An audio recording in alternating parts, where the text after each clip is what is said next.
Salut tout le monde, aujourd'hui nous allons entamer notre deuxième séquence de la première année moyenne.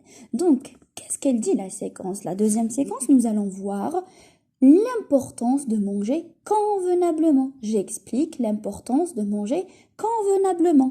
On va essayer de parler de la nourriture, des aliments que nous devons manger ou que nous devons consommer. Alors, on va passer à la page 32. On va essayer d'observer la page. Observez très bien avec moi cette page. Donc, dans cette page-là, nous avons des aliments. Nous avons plein d'aliments. Ou bien, nous avons de la nourriture. Donc, ce que nous observons ici, nous avons une pyramide d'aliments. Donc, ça, ce petit dessin-là est sous forme de pyramide. Donc cette pyramide, elle est comment? Elle est décomposée en plusieurs catégories. Nous avons A, B, C et D. Donc les deux dernières catégories, ce sont le sommet de la pyramide.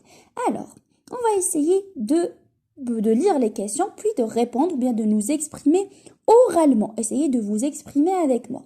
Donc, pour avoir une bonne santé, notre médecin nous conseille de consommer régulièrement. Ça veut dire de manger d'une façon régulière. Régulière, ça veut dire c'est tous les jours. Les aliments se trouvant dans les niveaux A, B et C de la pyramide. Nomme ces aliments. Donc ces aliments-là, nous allons les nommer. Par exemple, dans la catégorie A, regardez très bien ce que nous avons. Nous avons la tomate, nous avons les poivrons, les pommes, la carotte, les dattes, les haricots et nous avons les oranges. Donc, comment nous appelons cette catégorie-là? Donc, c'est la catégorie des fruits et des légumes. On passe à la deuxième catégorie. Donc, B, nous avons le riz, nous avons les pâtes, le pain. Nous appelons cette catégorie-là les féculents. Ce sont les féculents. On passe à la catégorie C. Nous avons le lait, le fromage, le yaourt. Ce sont les produits laitiers. Donc, vous avez le lait, le fromage et le yaourt. Ici, nous avons de la viande blanche et nous avons du poisson. Donc, ce sont les viandes blanches. On passe à la catégorie D ici. Regardez, nous avons de la viande rouge, nous avons du beurre et de l'huile. Alors, ça, ce sont les catégories qu'on nous a demandé de nommer. Donc, deuxièmement, d'après toi, pourquoi ces aliments sont-ils bons pour la santé? Pourquoi les aliments A, B et C ici sont bons pour la santé? Il faut les consommer. Donc ces catégories-là ou bien ces aliments-là, par exemple, on va prendre les fruits et les légumes, sont bons pour la santé car ils contiennent des vitamines.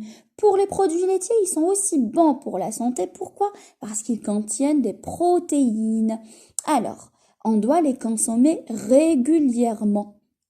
Troisièmement, cite les produits qui se trouvent au sommet de la pyramide. Au sommet, ça veut dire les deux dernières catégories.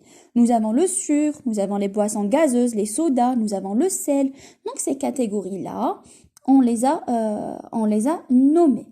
Ensuite, quatrièmement, explique pourquoi il est conseillé de consommer ces produits avec prudence. Donc ici, on parle du gras, on parle des sucres, on parle du sel. Pourquoi il faut les consommer avec prudence? Ça veut dire en toute petite quantité, car ils sont mauvais pour la santé. Ou bien il faut être prudent en les consommant. On ne va pas les consommer tous les jours, on va les consommer de temps à autre. Par exemple, pour les sucres, on va consommer en petite quantité pour nous donner de l'énergie. Alors, on va essayer de récapituler tout ça. On va essayer de nous exprimer.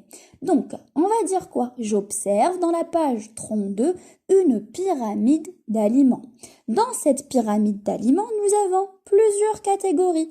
Nous avons les fruits et les légumes, les féculents, les produits laitiers, les viandes, le gras ou bien les huiles et nous avons les sucres. Nous devons consommer régulièrement les fruits, les légumes, les féculents et les produits laitiers. Par contre, nous devons être prudents en utilisant ou bien en consommant les sucres, le sel, les sodas, etc. Donc maintenant, c'est à vous de vous exprimer oralement et je vous dis à la prochaine séance.